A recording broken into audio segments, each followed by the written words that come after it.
The following is an exclusive presentation of the NCCU Sports Network.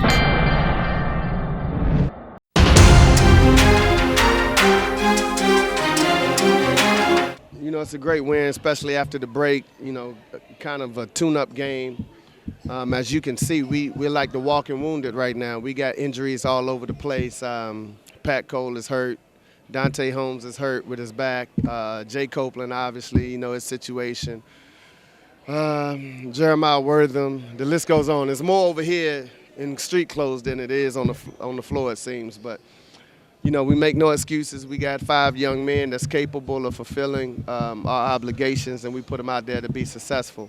With that said, I didn't think we played really well tonight as far as our overall execution. They kicked our butt on the glass by 10. Our post players really didn't come ready to play, and that's the sign of we're talking about maturation and growth, and our post players have to do a better job of just coming with a high level of energy to be able to compete in these games and give us a necessary chance to win.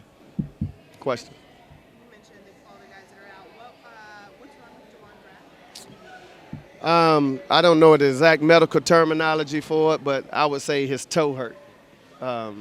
His toe is hurt, not toe hurt. His toe is hurt. I don't know if it's dislocated or, popped out of place or a bruise, but, it's hurt. He hurt it at the end of last game, Eastern Illinois, so he didn't practice all week, and, he was just here. Nate Allen has a stomach virus. Dante had back spasms. The list goes on and on. Pat Cole, you see him limping. He got a toe situation.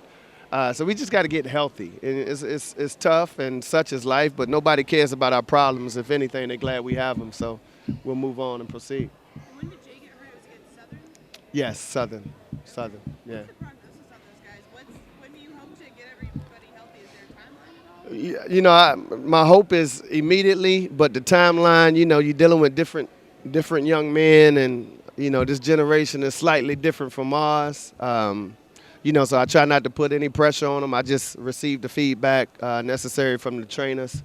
And when they say they can go, they can go. My primary focus is always on the 5 guys or the 8 guys that we have that can play. The other day I had to practice a little bit. So, such is life. We make no excuses. We try to get it done and, hope those guys can recover as soon as possible. By my count, you had 5 guys with career scoring highs today. Did I? Obviously you don't want people hurt, but is there any benefit to that, to get those guys out there and get the minutes? Yeah, it's always a benefit because, once again, none of these guys are really comfortable in the roles that we've asked them to ascend to, especially in terms of the returners. So it's an opportunity for them to get out there and get their feet wet.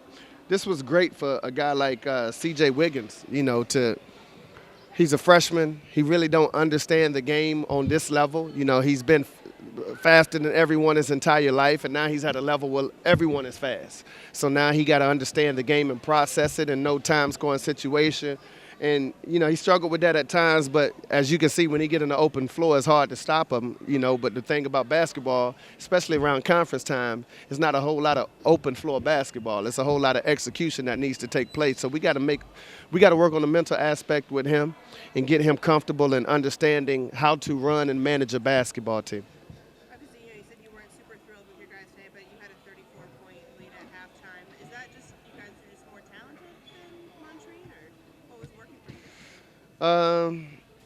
I thought we turned them over early, and we got some points off, some turnovers, and we were able to attack the rim and get some easy layups. And I thought they did a good job. Rashawn obviously came in and knocked down some shots, and that's always huge. Whenever you're capable of shooting the basketball and stretching the defense, that's huge. I don't want to discredit anything that we did, because at the end of the day, the ball has to go in the hole for us to score, and we did a good job of putting it in there. But as a coach, you're never satisfied. You see so many intangibles and so many inconsistencies with what we're trying to do and what we're trying to accomplish that, it becomes frustrating at times, but, a win is a win. New Year's is coming up. Do you guys have a list of New Year's resolutions for your team? I'm not big on resolutions, because by February, nobody remembers them, including yourself. So mine is always health and prosperity for my friends, family, and loved ones. So I know that's kind of corny. That's not sexy. That's not tweetable, but That's mine. He executed good. It was fun. It was a real good game. We needed to tune up for Mississippi State going in 2 days. So it felt good, and we were just ready to focus on the next game. I ready to ask you this earlier, but what was working for you today? You had a career high in assists and points. Just doing what he told me to do. He always wanted me to use my speed and just get to the nail, as he said, get to the paint, and create for my teammates and for myself, and that's what I'm better at doing. So I just tried to do it every time I touch the ball. With Juwan out and being hurt, have you felt like you needed to grow up and mature and really click this week and really kind of grow up fast? Yeah, it was all about just staying ready. I was always just staying ready for whenever my name was going to be called. So I've been learning with Juan. Juan took me under his wing for this moment, like for moments like this, to just stay ready and just be ready whenever my name called. So I've been ready. I just been preparing and doing what the coaches tell me. So I've been ready. So. What's the transition been like for you from high school straight into Coach Moton's system? It's been rough, but Coach Moton, he is a great coach. So he allows me to, and he's a point guard coach. So I can communicate with him. He wants me to stay under his wing and learn film, watch film with him. Just constantly learning every day so I can get better. And as these next 4 years, be like one of the best point guards to be here. I feel like we came out with more energy than we did the Eastern Illinois game. Before the Eastern Illinois game, I told him that we had to start building wins. We had to start a new win streak, especially when we came back home after the Eastern Illinois game.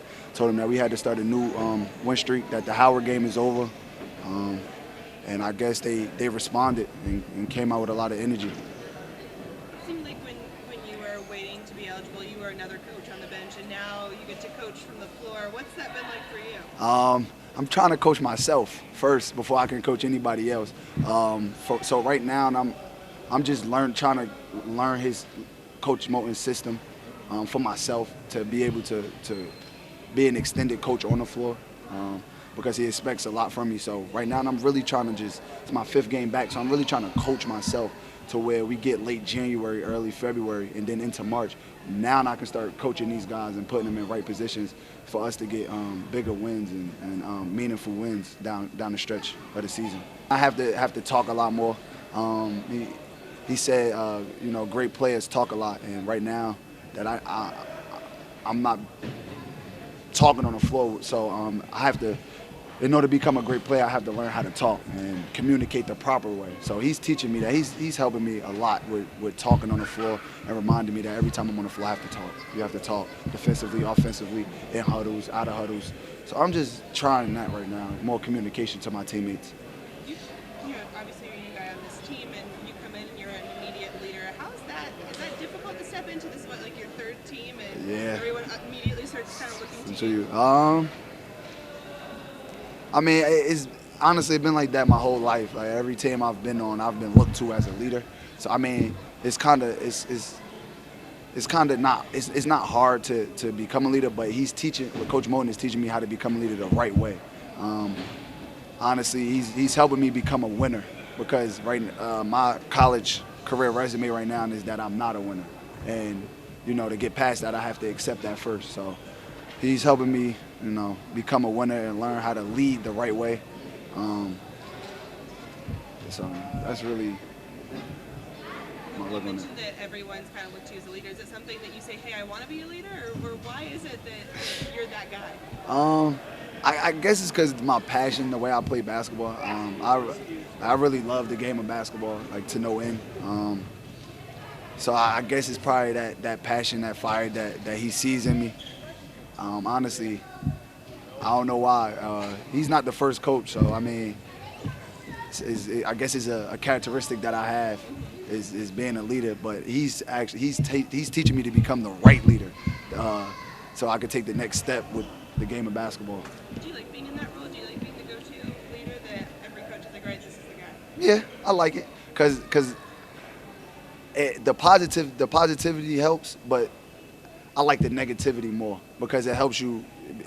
Like he tells us all the time that adversity introduces you to your manhood. So I mean I like it because it's basically helping me become a better leader and becoming a better player, a better person all around off the court, not just basketball. Forgot to mention that he helps me become a better person off the court, you know, whether it be a friend, boyfriend. So, I mean, I'm thankful for that. You haven't started a game this season, but you've been a weapon off the bench. Do you like your role off the bench, or is it a goal to work into the starting rotation? That never mattered to me.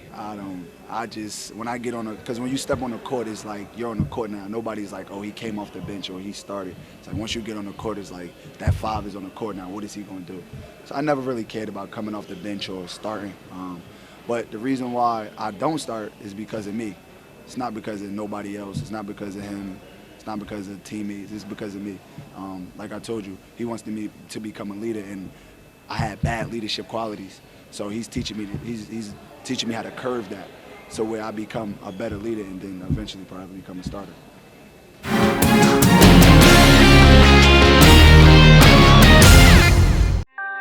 This has been an exclusive presentation of the NCCU Sports Network.